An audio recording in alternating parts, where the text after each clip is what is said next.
Assalamualaikum warahmatullahi wabarakatuh. Selamat datang anak-anakku semuanya di kelas online bimbingan konseling bersama dengan Ibu Yuli Sulistiara Prabawati.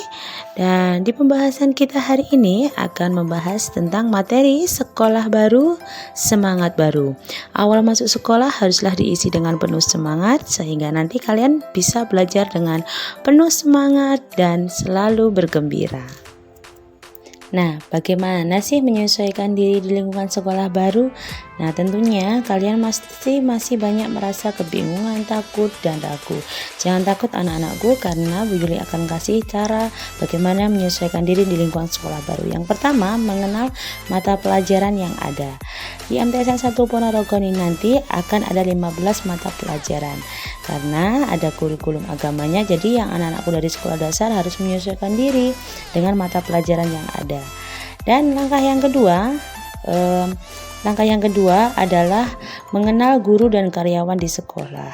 Di MTS ini atau jenjang di SMP, setiap guru mengampu satu mata pelajaran. Jadi perlu kalian ingat, mata pelajaran berbeda berarti gurunya berbeda ya. Jadi kalian perlu harus hafal satu persatu siapa nama guru dan mengampu pelajaran apa.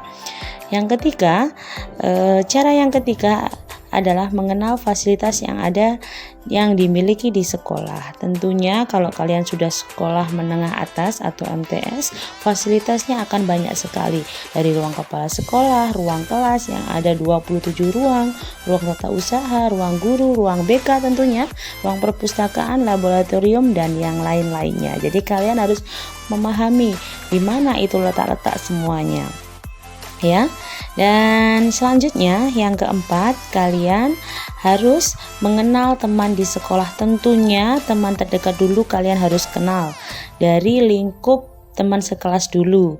Jadi kalian nanti harus berkenalan siapa namanya, kita harus menghafal namanya, wajahnya. Jadi selain itu nanti kita akan mengenal teman di luar kelas, jadi agar mudah bergaul. Dan selanjutnya akan kita bahas bagaimana sih menyesuaikan diri dengan lingkungan sekolah baru. Tentunya agar belajar yang lebih optimal, kalian harus mengetahui mulai dari seluk-beluk bagaimana sekolah itu, tata cara teman dan sifat Bapak Ibu guru. Dan berikut nanti Bu Yuli akan jelaskan ada 8 tips bagaimana beradaptasi di lingkungan sekolah yang baru. Yang pertama, kalian harus mengenal sekolah lebih dekat, mulai dari ruangannya, gurunya, tata tertibnya dan sebagainya. Selalu senyum, salam, sapa, sopan dan santun. 5S kalian harus lakukan. Selalu taat pada peraturan yang ada di sekolah, mengikuti organisasi dan kegiatan ekstrakurikuler, selalu menghargai sesama, memiliki sikap percaya diri dan menjadi diri sendiri, jangan takut bertanya, dan terakhir tunjukkan prestasi bukan sensasi.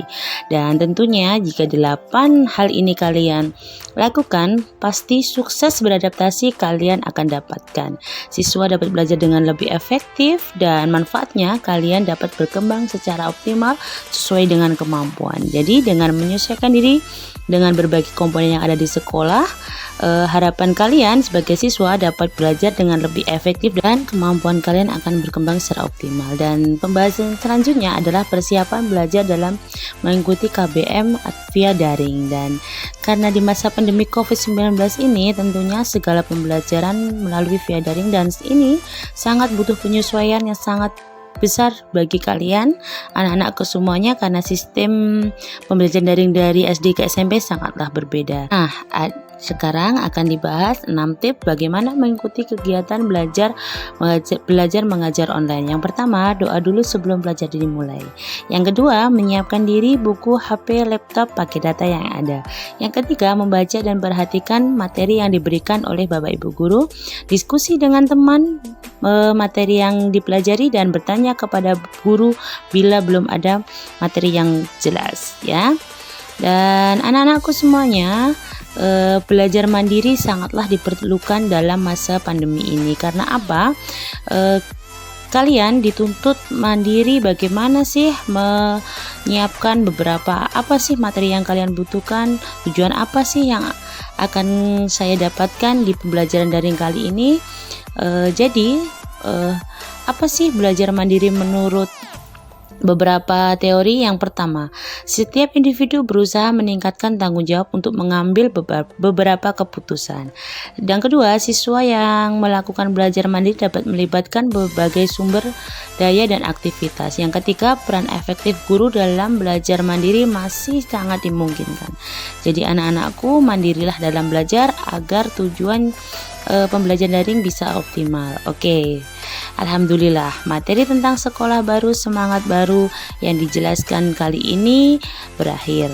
Ada beberapa kuis untuk kalian anak-anakku. Setelah ini kalian buka nanti di e-learning, ada kuis untuk kalian, kuis tentang cara bagaimana berinteraksi, adaptasi, dan mudah bergaul di lingkungan yang baru. Kuis ini bisa kamu download di e-learning, di bahan ajar, terus nanti kamu kerjakan. Pada setiap pertanyaan itu mewakili diri kamu. Pilihlah dari skala 1 sampai 5, angka 5 untuk pertanyaan yang paling sesuai dengan diri kamu dan angka 1 untuk pertanyaan yang paling tidak sesuai. Kerjakan sesuai dengan diri kamu dan jujur ya. Setelah itu kamu bisa upload di penilaian keterampilan. Oke, anak-anakku, cukup sekian dari Bu Yuli. Sampai ketemu di materi selanjutnya. Wassalamualaikum.